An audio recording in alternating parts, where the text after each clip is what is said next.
الماء أكتب أي اليوم. ما هذا اليوم؟ يوم الثلاثاء. وهذا التاريخ 8 Februari. Kita akan jam ni. Okey, baik. قبل أن نبدأ هذا الدرس بهذا اليوم نحن سننشد أولا. نحن سننشد. ما هو الموضوع النشيد؟ من يعرف؟ siapa tahu tajuk الموضوع النشيد؟ وحده اوكي لا تتكلموا كيف الألوان. الموضوع لهذا النشيد الألوان. اوكي استمعوا جيدا. نحن سننشد النشيد.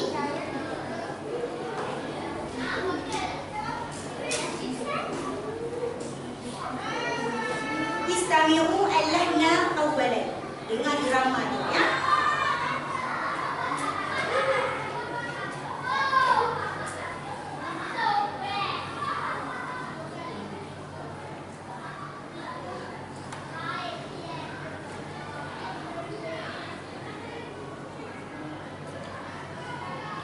The Bluetooth device is connected successfully.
contoh seorang guru cemerlang bahasa Arab di sekolah kebangsaan. Dan cikgu tadi melaksanakan pengajaran yang sangat berkesan. Setuju tak? Walaupun dia tidak menggunakan benda-benda yang maya, kan? Dia menggunakan yang simple. Murid pun duduk je, kan? Tak ada kursi, tapi seronok. Objektif dia tercapai. Boleh? Dan yang penting yang pada tadi, dia sangat menghargai anak murid melalui tepukan. Jadi saya hari ni, sebelum saya mula kelas ni, mula kongsian, saya nak hasilkan satu tepuk bersama-sama. Boleh? Kita endorse. Jangan ada masalah yang tak boleh nak tepuk-tepuk. Boleh kan? Ya? Okey, saya cipta satu tepukan ni. Kan? Lepas ni kalau dapat kita main radio buruk, kalau kita boleh jawab, kita tepuk untuk dia. Boleh? Boleh. Okey. Okey, semua? Okey, buat dua tepukan.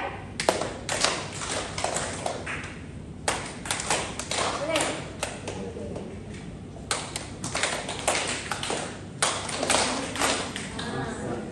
Okey, satu, dua. Okey. Boleh? Okey, satu, dua, tiga.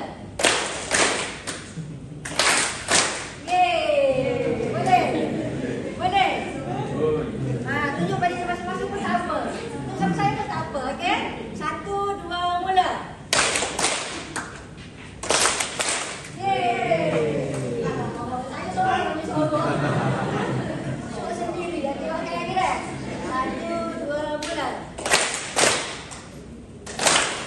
Yeay. Okey, ya. Kita buat. Okey, jadi kita tengok tadi.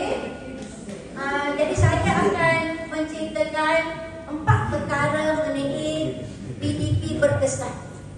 Ya? Antara aspek yang saya akan ceritakan sebelum disambung oleh kawan saya yang comel tu, Puan Siti Rahimah tu, ya.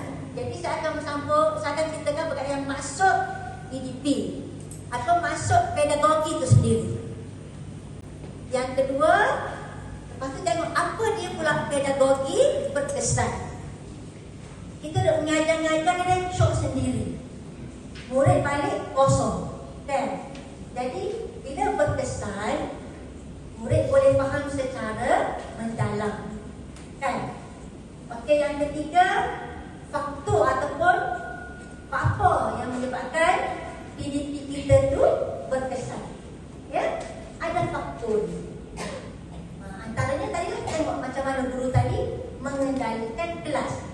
Walaupun simple, kan, tapi murid boleh menyebut warna-warna 6 warna tadi, kan. Simple je nak mengajar dia, kan. Tapi murid boleh faham dan boleh cap. Lepas tu kepentingan ilmu pendidikan kepada ilmu pedagogi kepada guru. Ya, penting untuk semua ustazah dan ustaz faham, ya, pedagogi berkesan, ya.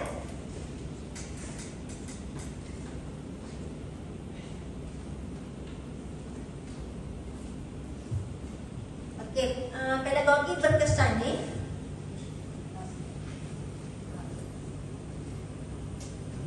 okey, apa dia pedagogi? Apa dia pengajaran yang kita laksanakan hari-hari, ya? Yang merupakan satu kemahiran mengajar yang digunakan oleh kita semua. Kemahiran mengajar ni banyak, ya. Antaranya apa dia kemahiran mengajar? Kemahiran apa? Contoh yang digunakan tadi. Kemahiran menyanyi. Boleh. Ya, kemahiran menyanyi. Ataupun kita panggil teknik ataupun kaedah. Kemahiran mencari teknik ataupun kaedah yang sesuai. Tadi digunakan nyanyian ataupun nasyid, kan? Direka sendiri daripada muzik tadi menjadi lagu warna. Pendek je lagu tadi kan? Ya? Okey. Lagi lain daripada kemahiran menyanyi, apa lagi yang cikgu tadi guna? Ustaz pula, apa dia? Video tadi menyoal. Pandang. Boleh buat tepuk tangan untuk kawan kita? Siapa nama Ustaz? Ustaz apa? Fatih. Okey, 1, 2, mula.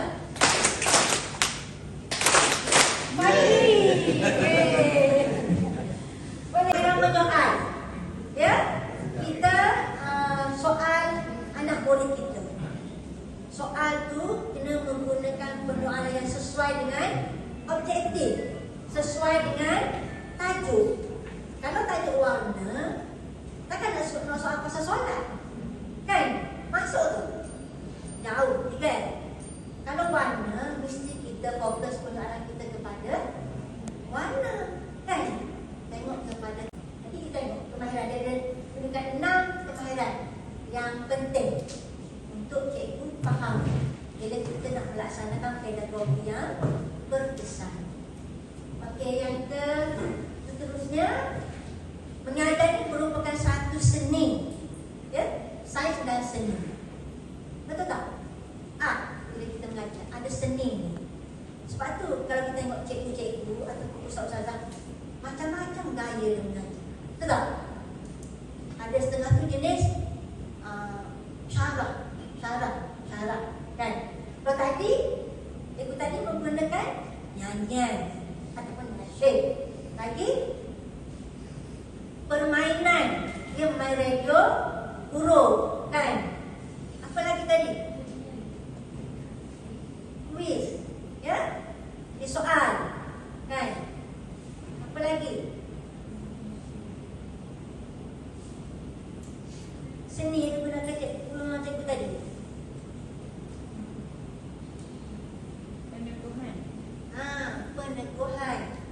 Peneguhan yang positif. Ya. Sebab bila individu itu diberi peneguhan positif, sentiasa diberi peneguhan positif, dia semakin bermotivasi untuk menjawab, kan? Kalau kita sendiri pun, kalau kita sentiasa dihargai oleh majikan kita ke rakan-rakan, seseronok untuk meneruskan kerjaan kita. Maksudnya bila kita mengajar, ingat, ya, yang melibatkan kognitif. Kognitif ialah mental. Mental ni maksudnya otak. Otak maksudnya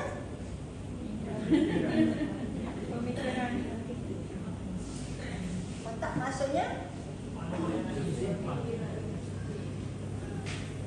fahamlah, kan? Camlah. Kalau kita nak murid kita menyebut warna, murid boleh sebutlah warna. Kalau murid kita nak murid kita mengecam warna macam tadi, kita tadi mengecam dan menyebut, kan? Dua-dua tu kita panggil menggunakan fungsi mental atau fungsi kognitif. Ya? Dia tadi menggunakan ulangan, berulang-ulang. Lama-lama daripada ingatan jangka pendek dia pergi ke ingatan jangka panjang. Jadi murid akan ingat balik rumah kita pula tak rumah. Hari ni belajar warna, kan? Itu kita panggil proses mental, ya. Jadi yang kedua kita panggil melibatkan efektif. Bila kita mengajar melibatkan efektif. Efektif ni dalam mana? Ya. Antaranya sosial ataupun nilai. Bila kita mengajar, apa saja aspek kita gunakan, bahasa ke, gaya kita ke, apa saja memberi kesan kepada murid kita. Perkataan kita pun dia akan bawa, kan, nilai. Kalau kita sentiasa terima kasih, awak ni baguslah, awak ni baiklah, benda tu dia akan bawa. Kalau tak, kalau kita sentiasa apa awak ni, tak pandai jawab, kan? Tengok. Jadi bila melibatkan mental, melibatkan dalaman. Awak ni tak panas om. Tak panas om. Ayat kita ni. Panas om. Tak kerti bangun. Level. Jadi murid kata, kita esok. Lekat dia minda. Apa pun ngaji. Jadi apa rasa dia? Sohab belajar. Nak kata dah, aku tak panas om. Dia melibatkan dalaman, emosi dia. Kan? Padahal mengajar 10 minit tapi kesan dia sepanjang masa dah ingat ayat. Lepas tu masa mengajar melibatkan bukan saja mental tapi efektif. Nilai. Ya? Ataupun fizikal. Fizikal ni gerakan badan. Tadi dia guna nasyid. Siap dengan ada gaya. Kan? Boleh suruh tu baru duduk lah betul tu. Tahulah kalau boleh tu berdiri. Tu pergi jogging kali. Kan? Bukan saja melibatkan dua perkara tapi melibatkan fizikal. Jangan kata bahasa Arab tapi melibatkan fizikal pun. Tak ada. Kan? Boleh. Atas kita lah. Kita yang create PDP. Kita yang mengelola kelas tu tanpa pemain. Kita buat apa? Kan? Kita nak menari ke? Nak nyanyi ke? Yang penting jangan menyalahi. Kan? Itu kita. Kita mengendalikan masa tu. Tadi dia menggunakan nasyid dan gerak badan. Kan? Murid duduk tu bawa gini. Enggak tak kalau bangun. Gini kan? Siap ngajar ke gaya. Apa? Sebab dia mengendalikan kelas dia. Untuk murid dia. Tak salah. Sebab dia mengajari art, seni. Boleh guna. Dia kata malu pun. Tak boleh jaga galak malu. Kan?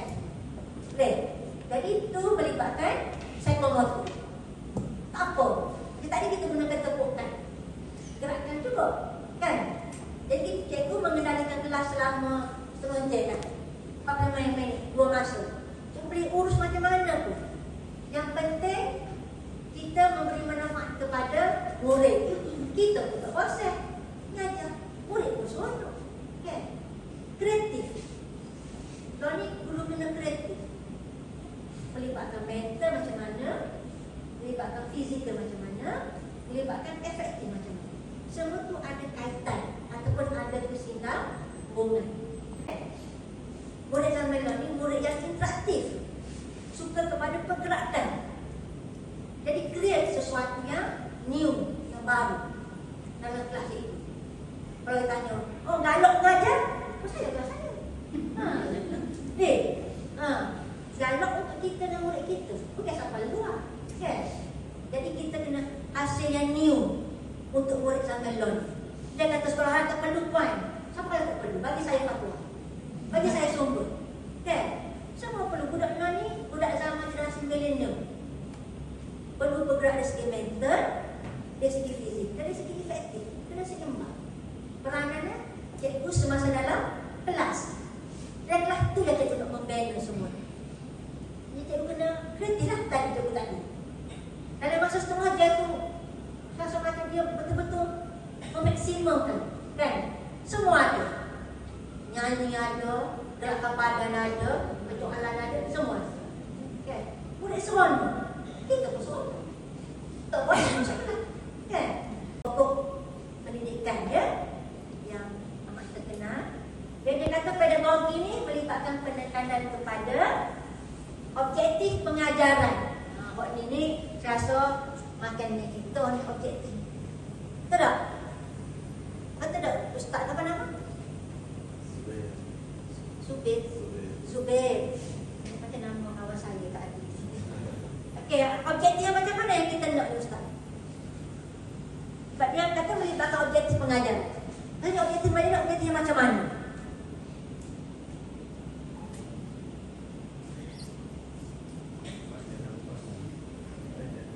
Pelajaran dapat PHL. PHL ni cikgu nampak dia ada PHL. Yes, implicit. Tu tadi PHL ni implicit, not explicit pula. Kita dengar dia sebut. Tadi kan kita sebut warna ni tadi. Dengar tu. Dengar, boleh ukur tu. Boleh kan? Ha. Jadi bila dia boleh ukur, kita boleh ukur. Tanda dia faham, dia boleh sebut. Itu objektif yang baik. Kan? Lepas tu, selain daripada objektif yang boleh sebut tadi, apa lagi objektif yang sesuai? Kita nak bina.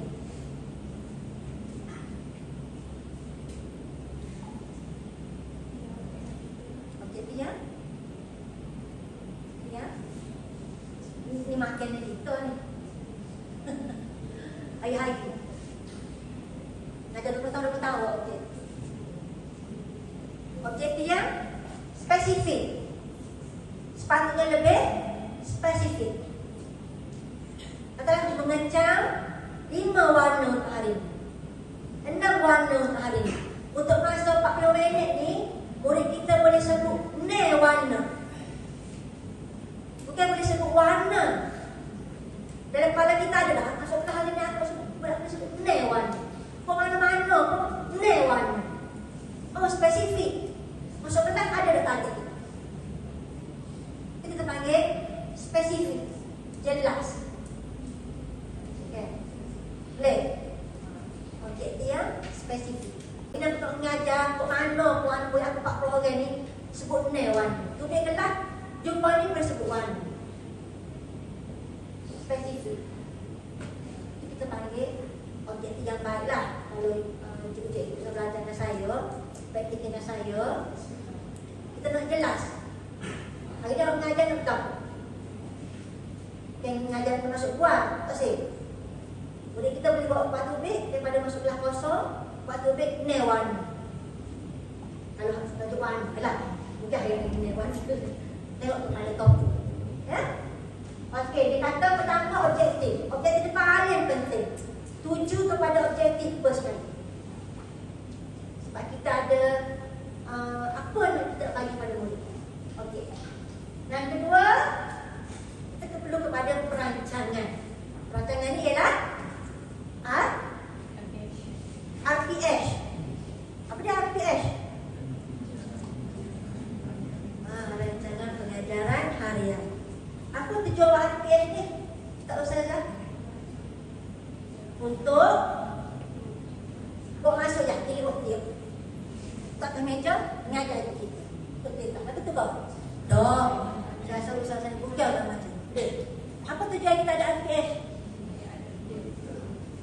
Sebagai rujukan. Okey, sebagai rujukan lagi.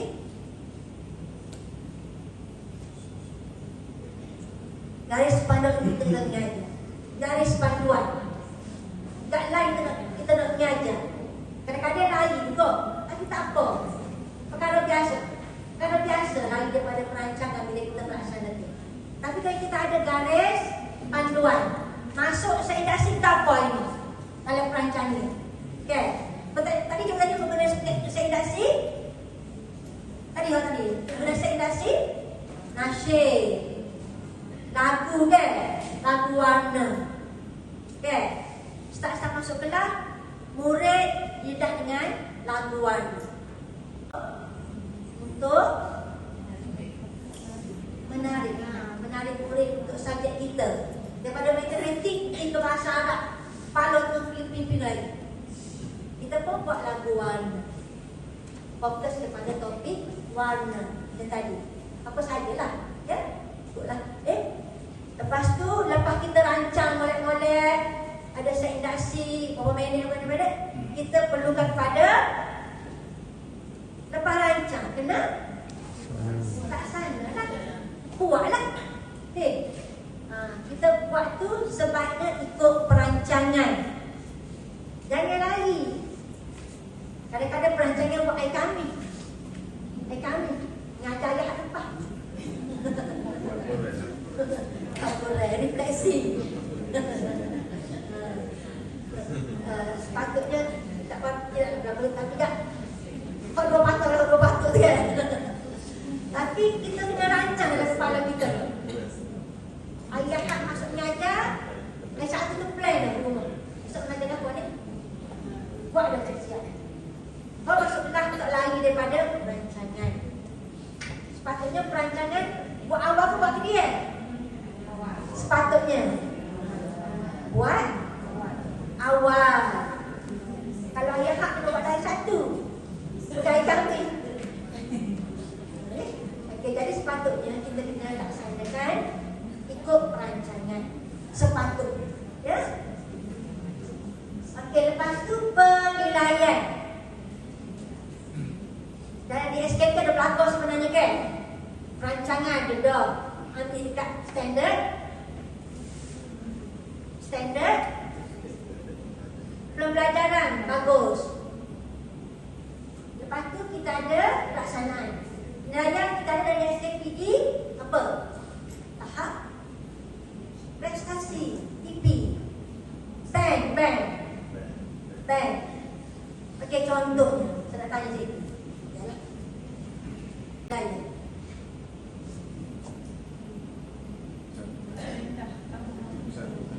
Tahu. Dia tahu ni pen. Kan?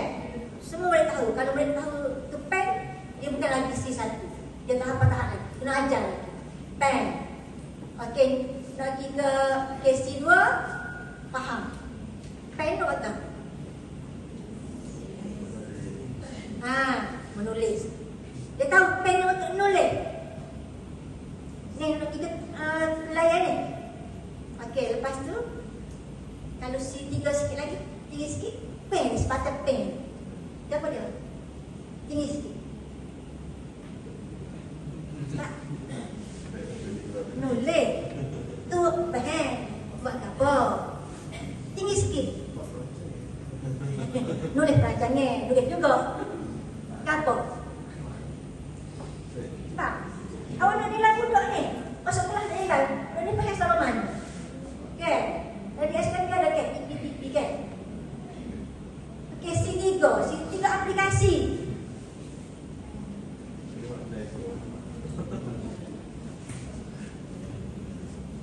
Okey, aplikasi antaranya selain daripada buat nulis, buat gambar. Tu aplikasi. Okay, boleh faham? Buat gambar ni, pakai program.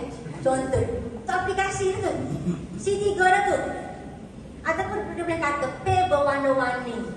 Ada P warna tu, P warna ni, P warna tu. P berbagai-bagai harga. Dia cerita sikit lagi.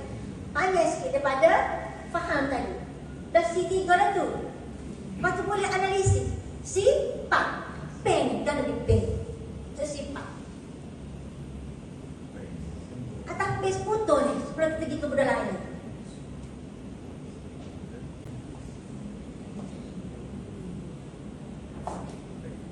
Kalau C5 pula,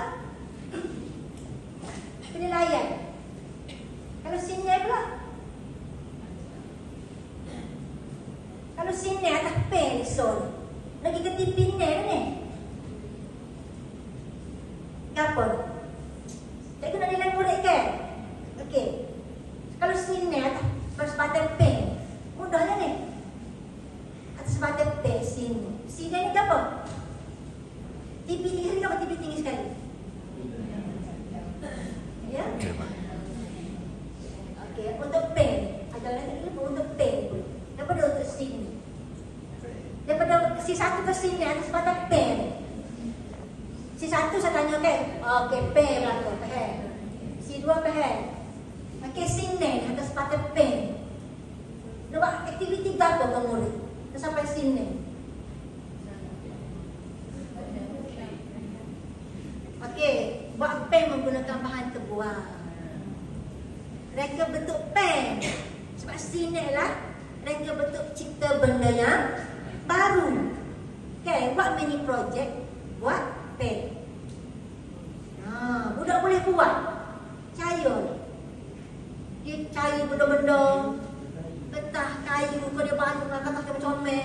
Lepas getah je, dah sampai sini. Atas badan pen. Sini ada murid kita tu. Boleh? Daripada sepatah penilaian murid kita. Dia mereka bentuk benda yang baru. Sini itu mereka bentuk benda baru. Ataupun menggunakan bahasa seharian. Kan? Atas badan pen. Ya? 2TP. Maksudnya tahap penguasaan dia. Boleh? Kalau murid kita ni baru sampai tahap C1. Kita kena apa? Kita kena buat refleksi. Apa lagi kita perlu laksanakan PDK untuk menambahkan pemahaman ini? Kita dapat bahasa Arab. Kita mungkin menggunakan kata yang kurang sesuai dengan cara buat dia mungkin nombor sikit. Kita guna kaedah yang tinggi. Ataupun kalau cikgu tadi, cikgu Cemerlana, dia menggunakan bahan yang simple tetapi bermakna, bermanfaat, besar kan? Gigi tu besar, walaupun kita nampak. Lepas tu awal murid semua nampak kan? Simple tapi berkesan dan bermakna, ya? Okey. Lepas tu pengetahuan sedia ada murid. Apa maksud pengetahuan sedia ada ni? Tahu pengetahuan sebelum ni. Sebagai contoh, siapa dia? Pernah tengok pelangi. Pernah tengok pelangi. Dia rajin tengok pelangi. Sebab kita nak kaitkan dengan warna, kan? Apa lagi?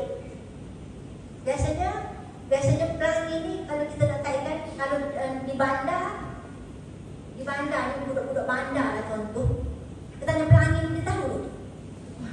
Dia mungkin kita tengok dalam dia tengok dalam buku. Kan? Kita kaitkan sebenarnya sedia ada. Ya? Okey, lepas tu kaedah mengajar. Jadi, banyak kaedah. Ya, kaedah bermain, kaedah simulasi, kaedah tunjuk cara. Nanti kita praktis untuk sesi. Lepas tu kaedah pentaksiran. Ya, lepas kita mengajar, nak tahu pada faham ke apa yang kita sampaikan. Kita duk bobel depan. Tanya, tak tahu cikgu. Sampai dah objektif. Jadi kita nak tahu boleh faham ke tak, kita taksir. Ya? Ya? Apa yang kita dah ajar. Tujuannya untuk pemahaman murid secara berdaya. Murid boleh tahu warna. Nampak mana-mana pun boleh sebut. Tak ada ingat kali ulang. Okey, lepas tu sampai objektif. Kalau tak ada objektif dia mengecam dan menyebut. Kalau kita ni, objektif kita tadi. Mengecam tu maksudnya share ni. Tunjuk ni boleh jawab benda betul lah. Warna putih, dia tahu tu warna putih. Cam. Sebut. Tadi kan dia sebut warna Melayu dan Arab. Maknanya objektif tercapai. Dia ulang tiga kali. Jadi dia mengecam dan menyebut. Ya? Lepas tu pada buku kesan ni pengajaran yang bermakna. Ya? Bermakna ni kalau ikut apa? Ramelon ni dia panggil murid boleh menghasilkan new knowledge, pengetahuan yang baru ataupun sinet. Murid boleh clear daripada dia belajar dengan kita, dia boleh aplikasi, create benda baru, ya, untuk kehidupan sehari-hari. Ya, itu bermakna. Ya. Sebab masa saya di kursus, ustaz contoh saya, dia kata apa maksud bermakna? Kita jawab macam ni lah. Dia kata gini, misalnya saya ada seorang individu ni ngaji pemain dari aspek fiqh lah, kapol lah kan, macam-macam ngaji kan. Tapi bila isu lepas kematian, isu harta pusaka berlaku di kampung dia tak boleh bantu. Ilmu dia tak boleh bantu. Hanya ilmu dia di buku je. Bila nak aplikasi, tak sampai sini ilmu dia. Aplikasi ngaji mendalam, ngaji jauh-jauh, ngaji macam-macam, tapi bila isu melibatkan komuniti, terpaksa dirujuk di pejabat agama. Tidak ada boleh membantu dari kampung.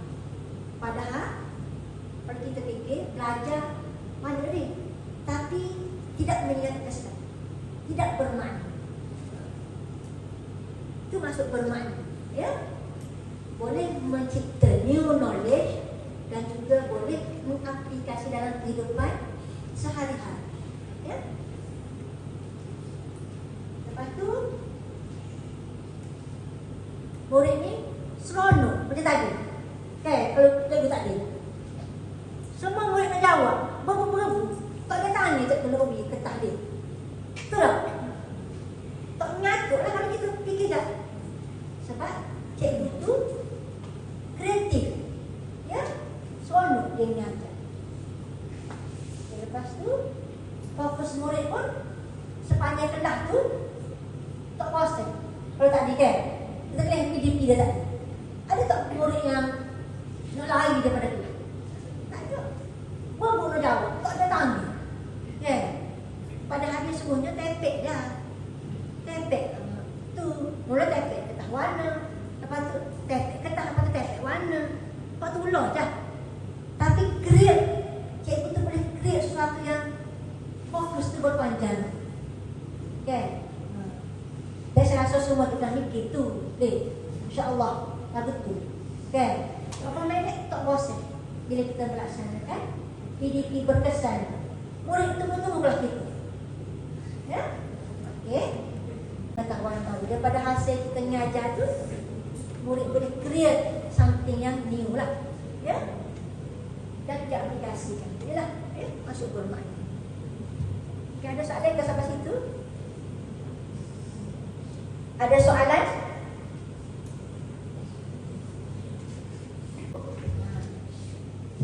Dia sebut faktor ni, PDP berkesan memerlukan benda ni, benda yang saya nyatakan. Ya? Okey, pertama, guru kena ada kemahiran yang sesuai. Pilih kemahiran yang sesuai. Nak pilih lagu mana? Nak pilih itu berdasarkan apa dia? Ya?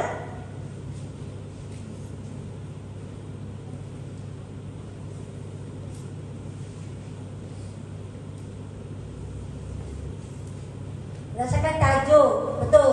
Awak semangat sikit. Misalnya, misalnya Bu Zaini. Okey, 1, 2, mula. Bu Zaini. Okey. Okey, kita pilih tajuk. Katakanlah kita buat ngajar topik 1 tadi kan. Kita nak kemahiran apa sesuai. Kan? Tadi digunakan kemahiran penyoalan. Kan? Sesuai. Apa lagi tadi cikgu tadi guna? Kemahiran? Kemahiran memilih bahan bantu. Ya? Dia pilih bahan bantu yang sesuai, yang masuk dengan tajuk. Ya? Kemahiran, ada juga kemahiran memilih ni. Dia kena pastikan bahan kita ni berkesan atau sesuai dengan tajuk. Ya? Jangan video lain, tajuk lain, tak masuk. Tak pakai stiker tu kan. Ada satu pakai stiker. Okey, antara kemahiran dan kemahiran redaksi. Itulah dulu tadi menggunakan nasyid sebagai satu set redaksi. Ya? Lepas tu, okey, lepas tu kemahiran penyoalan atau menyoal. Yang tadi kita boleh kaitkan dengan kebal. Kalau murid kita ni baru belajar, mungkin kita berkena soalan C1. Apa dia ni? Pen. Naik sikit yang kedua, C2, C3, C4, C5, C6. Ya? Lepas tu kemahiran peneguhan tadi. Dia ada tepukan. Ataupun daripada tepukan, kita boleh bagi apa lagi peneguhan? Ya? Pujian. Pujian ni secara lisan, baguslah awak ni. Ataupun ni pun tanda pujian. Bukan ni. Ni. Bila jawab, bagi tanda bagus. Itu kita panggil secara non-verbal. Ya? Ataupun kalau sama perempuan, peluk. Baguslah awak ni. Kan? Macam-macam boleh bagi peluk ni. Nak tak saya, tak payah bayar. Betul? Kalau student saya praktikal, tak bagi penubuhan setiap kali PDP, kita boleh kata kita potong mati. Sebab bermaknanya penubuhan ni untuk murid. Tak sekitar lah. Ayah yang kena malu, itu kita rasa. Down, okay. Betul tak? Macam murid kita. Lah, tadi kena marah dah. Dia kena marah pulak. Dia nak makan tahu dulu. Macam sama ayah yang kena malu. Kan? Cikgu katalah bahasa Arab kena ngepek dah. Fiqh kena ngepek pulak. Quran kena marah pulak. Dia nak makan tahu pulak ngomong. Apa jadi kan? Macam gitu lah. Pergi kolam awak kecil besar. Wah, makan tak lelaki. Kau tak masuk kan? Contoh. Kita malah apa masuk. Kan? Kita rasa keras nak buat sesuatu. Macam murid kita. Kan? Penting nak belajar Tuhan. Boleh bui, tak ada bui dah kau dulu. Tak payah bayar, kau beli 1 sen pun. Kan? Bui je. Jangan kira bui pada orang yang murid. Okey, lepas tu kemahiran penutup. Lepas kita mengajar gatung. Penutup. Sangatlah sesuai. Okey, apa contoh kemahiran penutup? Ada 2 ya, 2 elemen ataupun 2 aspek kemahiran penutup. Pertama penutup.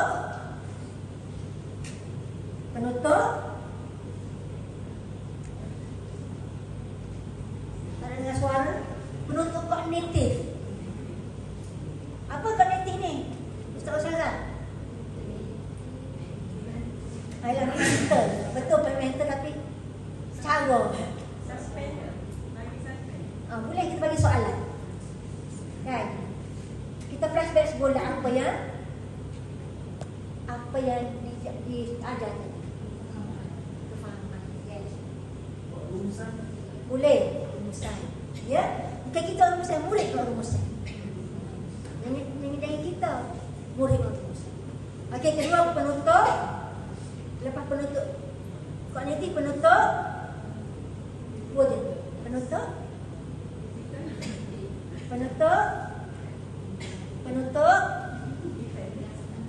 sosial.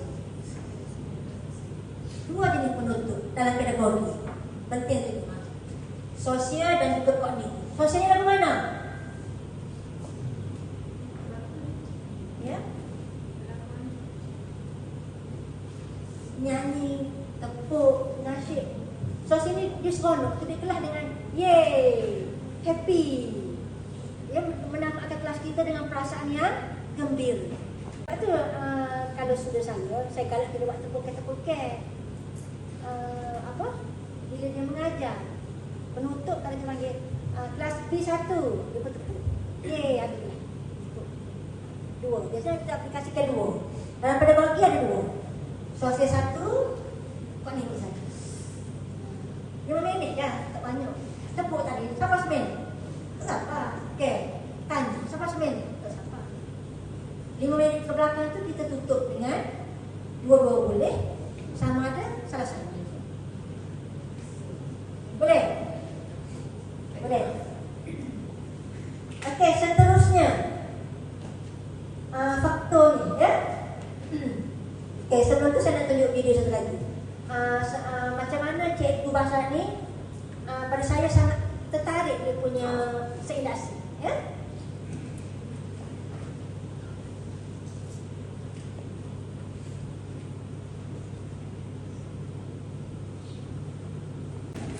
Okey, faktor yang melibatkan PDP berkesan ya. Tadi kita bercerita pasal kemahiran kan. Kemahiran yang cikgu perlu aplikasikan semasa melaksanakan PDP. Seterusnya kita tengok objektif. Okey, berkesan ke tidak PDP kita dalam kelas tu bergantung kepada objektif yang kita rancang, kita tulis, kan? Tadi objektif kita dah tahu, perlu lebih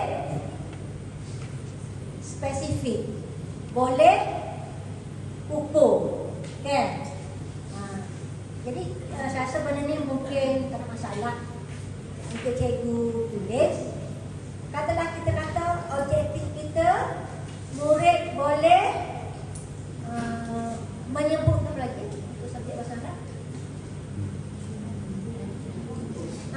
Boleh membaca huruf ayat. Okey, murid boleh membaca ayat pendek ataupun 2 ayat pendek. Contoh dalam bahasa Arab. Kan? Jadi kita tengok membaca tu kita boleh dengar dia baca. Kan? Lepas tu berapa kita nak bisa baca ini? Untuk 40 minit ni 2 saja. Kan? Jadi kita nampak masuk kelas hari ni, fokus kita ialah murid boleh membaca, menyebut ke, menulis ke, baru kita boleh ukur. Boleh nampak? Kenapa kita tak buat ayat murid boleh mengenal pasti? Sebab tak boleh dengar dia baca. Mengenal pasti. Nampak dia mengenal pasti. Pada siapa nampak? Menggunakan mata, sisi sebalik mata. Ketiga. Ya? Jadi kita kena guna bahasa ayat yang macam tu untuk objektif. Kita boleh ukur, baca kita dengar. Dan kita nak, dan untuk pedagogi, sebaiknya bila kita taksir murid, kita kena taksir 3 murid lemah, 3 murid sederhana, 3 murid pandai. Walaupun murid kita 40 gitu. Contoh, first langkah 3 murid pandai, 3 sederhana, 3 lemah. Langkah 2, 3. Langkah 3, 3. Boleh dikatakan majoriti dah kelas kita buat. Boleh? Itu untuk cara pelaksanaan dalam teknologi. Kita terus boleh baca lah. Baca. Ya? 2 saja. Kalau jadi kita 2. So aktiviti kita pun menghala ke arah objektif tadi kan? Kan? Katalah kita nak suruh dia membaca. Kita kata orang baca ya. Bosan kan? Kita kena menggunakan teknik tu di situ. Untuk sampai objektif tadi. Bermain. Macam cikgu tadi menggunakan radio guru. Okay? Baca. Tapi cara nak suruh baca tu, dia kata, oh baca. Buat kan? Cara dia suruh baca tu. Okay? Cara nak suruh baca tu pun ada seni dia bagi cikgu ni. Okey, awak bangun. Asyik-asyik lagi. Okey, lepas tu tadi sebut dah objektif mestilah jelas, eksplisit dan juga spesifik. Barulah kita ada tujuan. Masuk kelas hari ni, nak suruh murid kita buat balik 2 kata bahasa, 2 ayat bahasa. Jelas. So kita punya matlamat hari ni mengajar pun berkisar kepada objektif tadi. Ya. Lepas tu perancangan dan pelaksanaan yang tersusun dan sistematik. Jadi bila cikgu ada perancangan yang teliti, yang tersusun, masuk kelas kita ada dah gapo nak buat. Lepas langkah 1 gapo nak buat. Lepas langkah 2 gapo nak buat. Jadi kita masuk kelas pun kita rasa macam apa kita panggil? Ready. Bersedia. Kan? Tak ada kata IT, ikut telita. Kan? Masuk kelas ni tak apa, budak baca buku ni. Okey. Sebab kita dah merancang daripada awal. Kita nak buat rumah pun kita rancang. Betul tak? Rancang molek. Macam mana nak mengajar? Kena ada satu perancangan yang sistematik, tersusun, ya. Nanti saya tunjuk perancangan yang comel untuk cikgu. Yang mungkin cikgu dah dapat perancangan ni, kita tunjuk lagi, ya. Okey. Lepas tu dia kata berkesan ni bergantung kepada strategi tadi lah. Okey. Pendekatan. Apa dia pendekatan ni? Pendekatan. Okey, masuk kelas. Hari ni kita nak mengajar berkaitan dengan warna sebagai contoh. Aluan dia warna ni. Betul? Okey, kita nak guna pendekatan interaktif sebagai contoh. Apa interaktif ni? Ada dengar interaktif? Ada dengar aktif belakang ni? Apa dia interaktif? Interaktif. Okey, saya nak suruh cikgu tunjuk ke saya warna putih kan? Sebut warna putih ke mereka? Biar dia. Okey, gambar dia warna putih. Gambar dia ada warna putih dekat ni. Whiteboard. Meja, whiteboard, kan? Lagi? Kertas, lagi? Dinding. Dinding. Dinding. Nama. Okey, itu ialah pendekatan interaktif.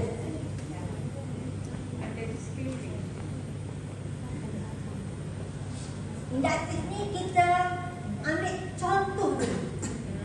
Kita pergi kepada spesifik dulu, baru kepada umum. Okay.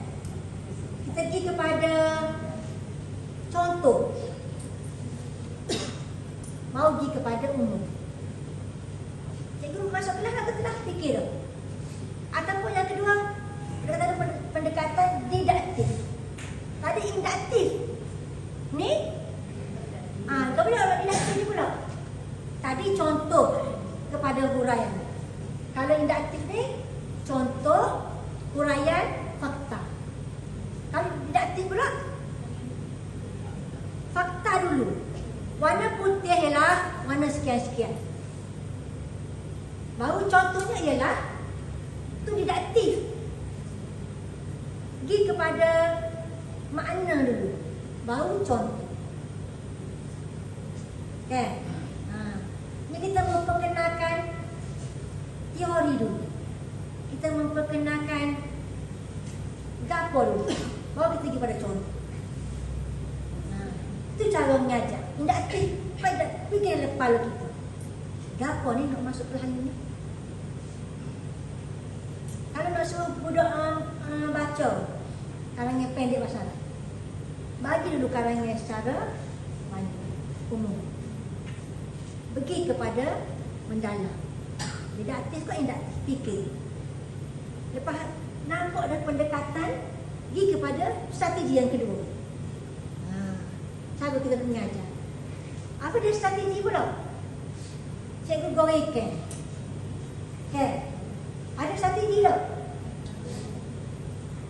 Kau pakai bong dengan dia ni.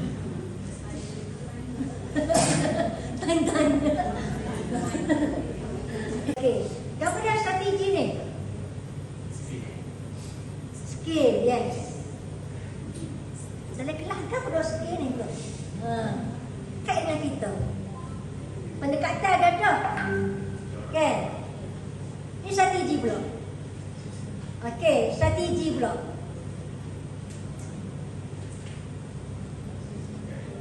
Strategi berpusat kepada guru ke pusat kepada murid? Kita tengok. Katalah kita nak mengajar berkaitan dengan kita nak guna apa panggil? Karangan, okey, murid baca. Jadi mula-mula cikgu baca dulu karangan bahasa Arab. Itu kita panggil strategi berpusat kepada guru. Sebab guru main peranan dulu. Itu strategi berpusat kepada guru. Langkah kedua berpusat kepada murid. Murid buat aktiviti. Itu strategi. Jangan ikut perintah. Dia ada tata cara. Bila kita nak mengajar. Ataupun langkah satu nak murid dah start. Murid baca dulu karangnya. Sebab kita nak strategi berpusat kepada murid dulu. Okay. Lepas tu langkah dua murid pula. Tak apa. Sebab kita dalam Melonika berpusat kepada murid-murid aktif. Kita sebagai fasilitator. Tapi ada juga benda-benda kena berpusat kepada guru dulu. Kita kena fikir tu. Lepas pendekatan jumpa kaedah dan teknik pula. Apa kaedah dan teknik ni? Apa beza kaedah dan teknik?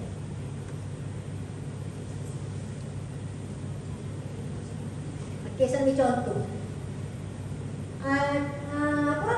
Kita makan kedai ni nasi ayam kuku kan? Nasi kuku. Kedai ni nasi kuku. Dua. Ayam goreng dua-dua. Ayam goreng pun hafal lah. Kan? Apa? Ni sedap ni tak sedap. Ataupun lain. Goreng dulu. Goreng juga. Kita kata, ni goreng guna bakar. Ni goreng guna koli. Koli belakang. Api belakang. Rezeki dia. Resepi dia. Yes. Resepi. Pandai. Awak tu pun sikit tak ingat saya. Okay, 1, 2, 3. Yeay. Jadi, okey, sambungnya ya. Okey, jadi tu teknik dan kaedah. Teknik dia goreng. Okey, tapi rempah tu merupakan kaedah yang berbeza. Macam cikgu mengajar. Kalau kita menggunakan bercerita, kaedah bercerita. Cikgu ni bercerita menggunakan nada yang sama. Okey, pada suatu hari anak dan kura-kura belum berlari. Narik tak? Narik tak? Kurang ke? Tapi cikgu ni pula dengan pakaian anaknya, dengan topeng anaknya, dengan kostumnya, dia pun boleh pada suatu hari gini-gini sorok rasa. Kan? Itu ialah kaedah dan teknik yang membezakan sama-sama menggunakan bercerita. Tapi apa cikgu ni pada kita sedap dia mengajar. Pak ni hamba mengajar. Itu ialah kaedah dan teknik. Macam juga cikgu tadi. Dia mengajar warna. Kalau kita mengajar warna kan? Masa mula putih ni gambar. Okay, semula merah ni gambar. Tapi cikgu tadi menggunakan permainan. Okay. Menggunakan tepukan. Seronok. Okay. Kita tulis pun semangat. Tak kuat. Ni budak kita semua sebut warna. Dia negara dia. Sebut je semua cikgu. Okay. Main dah sikit cikgu. Okay. Itu adalah kaedah dan teknik. So, strategi gambar. Kaedah gambar. Teknik gambar. Susun. Kalau kita masuk kelas tu kita rasa macam aku ready. Semangat. Okay. Itu cara dia tak payah yang hebat-hebat, tak payah fikirkan yang tak payah. Menggunakan bahan tadi pun tak payah. Simple. Tapi bermakna. Okay, lepas tu pendekatan. Okay, tadi sebagai contoh. Ya. Banyaklah kalau cikgu pasal kaedah dia. Bercerita, bermain, tunjuk cara, syarahan, sumber saraf, bicara kepada apa dan lain. Banyak. Cikgu pilih je. Cikgu nak asal je buat. Kalau cikgu rasa, ikut aku, nak tak apa. Ini mengajar. Tapi kita punya anak murid, cikgu lain mengajar hebat-hebat. Kita mengajar, okay. Jadi kita boleh pilih. Nak buat apa? Tak salah sebab kita yang mengelola kelas tu. Tak menjadi kesalahan. Okey, lepas tu mempunyai elemen pedagogi terkini. Sebab zaman kita ni pedagogi contemporary. Tak habis dah pedagogi antik. Ya, kalau cikgu mengaji pedagogi ada 3 peringkat. Antik, klasik, contemporary. Antik ni zaman saya mula. Zaman saya 50 tahun. Cok entok. Tapi tak apa sesuai dengan zaman tu. Cikgu mengajar gano pasal saya tak kalau Pak Radar. Coba situ. Ni, salin. Tulis. Tak pernah kita nak cikgu yang ada besok. Tak haji. Ni, patut pergi kepada tadi antik klasik situ. Okay. Lepas tu contemporary. Contemporary ni zaman milenial. Zaman murid yang interaktif ni. Telefon gini. Main telefon ni. Kita mengajar bercokol. Zaman dia kita kena menggunakan contemporary. Apa elemen yang antara ni ialah komunikasi dan kolaborasi. Ya? Kita buat aktiviti kumpulan. Ya? Aktiviti kumpulan. Lepas tu kita menggunakan TMK, teknologi maklumat komunikasi. Ya? Macam tadilah dia menggunakan, contoh tadi dia menggunakan video Doraemon tu. Kalau tengok video dia menggunakan TMK seperti tu dia macam tadi. Dia menggunakan TMK. Mana? Ya? Lepas tu berasaskan projek, mini projek. Tadi contohlah tadi kalau buat pen tahap tipinnya menghasilkan pen daripada bahan terbuang. Tipinnya tu kita buat aktiviti kumpulan, mini projek. Kalau bahasa Arab daripada yang kita tipinnya.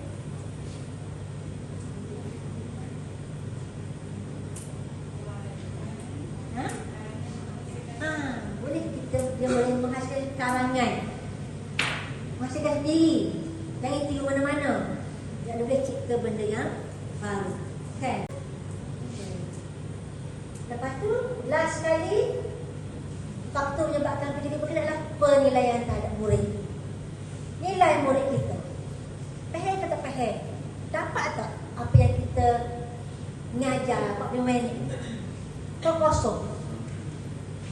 Ya, tadilah minta murid jawab soalan ke, buat kuis ke, bangun hidup ke, ya, supaya apa yang kita sampaikan kepada murid kita tu murid kita dapat faham dan boleh aplikasi dalam dunia sebenarnya. Ya.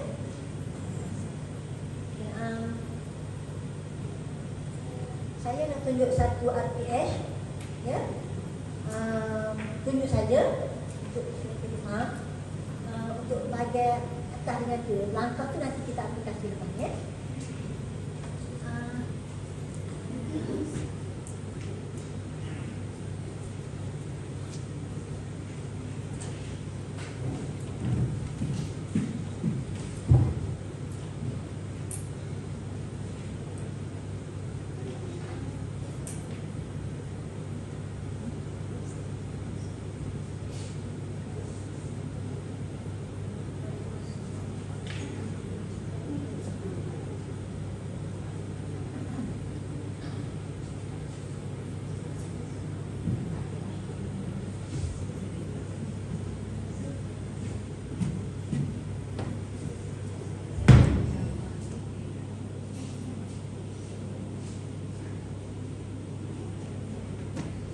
Ini satu RPS.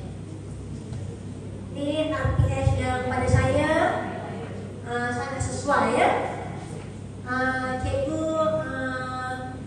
menghasilkan terdapat sebelum cikgu melaksanakan PDP. Ya. Biasa kita ada mata pelajaran, ya. Kelas kita, ya. Tarikh, masa, bilangan murid. Kita kena tahu bilangan murid kita ni berapa orang, ya. Lepas tu tajuk kita, apa dia topik kita, ya. Elemen yang kedua ialah pengetahuan sedia ada murid. Boleh buat satu kedua. Kita kena pasti murid kita ni apa yang dah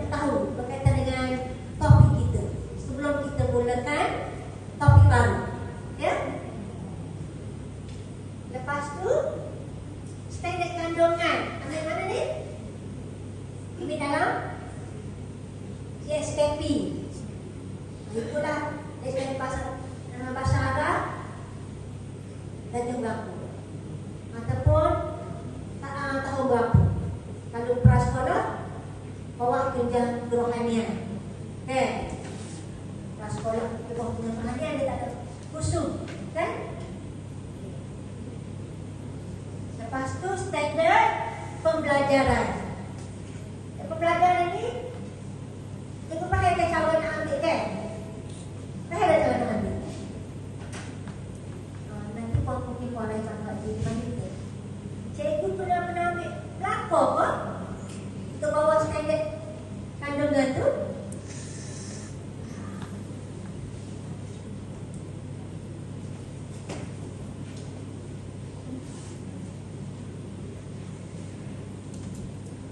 Okay, ambil untuk nak ajar itu, ya. Okay, standard pembelajaran, standard pembelajaran objektif, ya. Objektif ni, objektif pembelajaran jelas ke tu, ya. Murid boleh membaca surah Al-Nasr dengan betul dan bertajwid, ya. Itu bacaan guru secara tartib tu. Seperti bacaan ni, syafah. Kita nak murid kita di akhir PDP lagu tu boleh baca, ya. Tapi dekat situ mengikut bacaan guru, bukan baca secara perseorangan, beramai-ramai. Itulah aktiviti kelas, kan? Jelas. Jadi objektif kita ialah murid boleh baca. So aktiviti kita tu guru baca, murid ikutlah. Sebab ada kaitan dengan objektif. Jelas, spesifik. Tulis gitu, ya. Yang kedua, menyatakan pengenalan surah dengan tepat selepas guru. Dan aktiviti berjalan. Hanya lepas guru ayat, murid boleh ayat. Jelas, spesifik. Itu objektif. Bukan kita balik, murid boleh baca. Titik. Murid boleh sebut. Titik. Inilah kita punya guidelines masa kita mengajar. Ya? Yang ketiga, jelaskan 3 tuntutan surah Asri dengan betul. Ya? Aktiviti dia, kan ada aktiviti. Ya? Disebut berapa di sini? Selepas peranan guru dengan aktiviti round robin. Sebutlah aktiviti sini. Macam mana dia objek ni? Dia bergantung kepada masa lah. Ini contoh lah, jangan sampai pak lah. Kalau itulah sebagai garis panduan, ya. Lepas tu menghayati tuntutan surah Nasr secara beradab. Ini biasanya sin nama ni, ya. Dan istiqamah lah. Itu objek ini. Kalau ada sebelah, pengen ada waktu apa, kan? Dan objektif, tahu dah apa dia perlu kita buat, ya.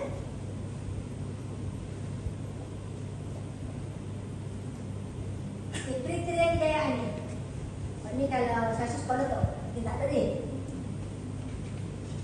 Ada sekolah kriteria untuk yang kalau praktikal kita buat mesti tulis kriteria, ya.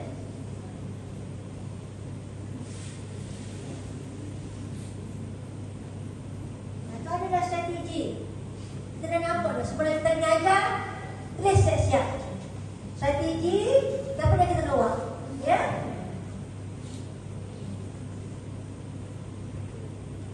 Jadi situ penerangan guru berpusat kepada guru dulu, kan? Lepas tu soal jawab. Guru soal, murid jawab. Bukan guru soal, guru jawab.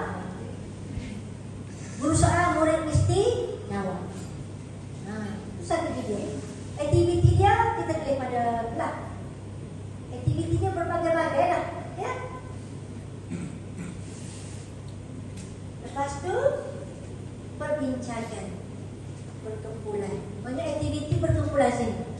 Adanya elemen inklusi, kolaborasi, perbincangan, semua ada. Ya. Lepas tu kolaborasi dan permainan. Siap dengan PRPS. Semua ada dah sini. Lepas tu cikgu rancang awal. Nak main tak boleh dekat. Tadi sebut permainan round robin tadi. Robin ni permainan dalam internet. Ya. Yang quiz. Ya.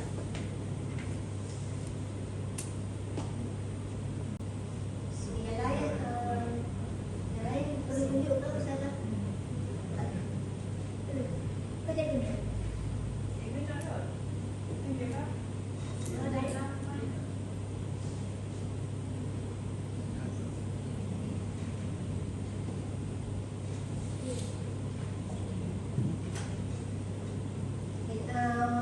Itu yang penting ya. Objektif strategi sebenarnya kalau kita semua penting ni. Tapi sebagai cikgu lah, cikgu juga.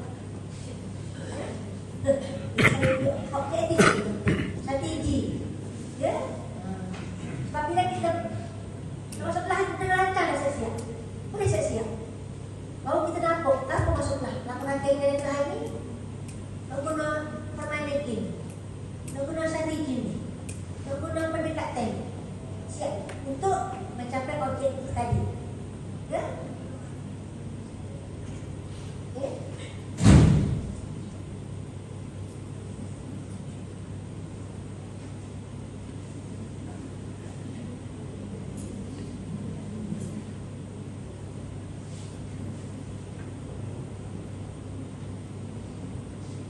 Ada soalan? Ada soalan untuk saya?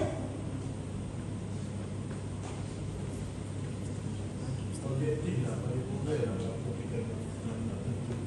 Kalau kita rumah nampak pagi, kan?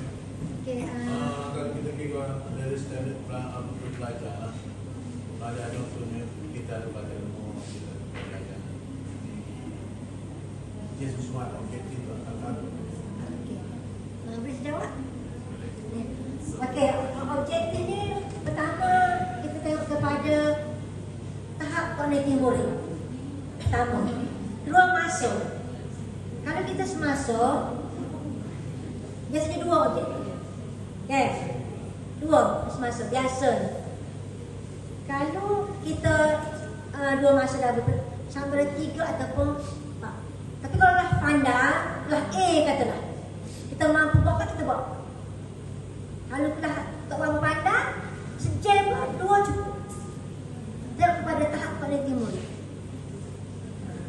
Sebab kalau kita katalah menyebut warna, okay? Warna tadi, objek dia mengecam dan menyebut. Kata macam buku buat tadi, tak sampai sejam lagi, tapi murid dah berjawab. Okay? Tengok bergantung pada tahap murid kita dan juga masa. Pak ni sebagai garis panduan saja. Ya? Boleh? Apa tanya? Ada masa kita ngajar, kita tukar objektif. Ya. Jadi kalau tajuk tu, ada contoh, ada tu cepat. Dia kayak kita boleh kelas ke mana tu, ke mana tu. Tapi kalau kita tukar objektif, tukar objektif kalau Masa ni. Tak boleh tambah objektif kita dalam masa ni. Okey, saya minta dah. Okey, kita ada pengukuhan. Bagi pelajar pandai, jangan aktiviti pengukuhan. Apa maksud pengukuhan? Ataupun pengayaan. Apa maksud pengayaan?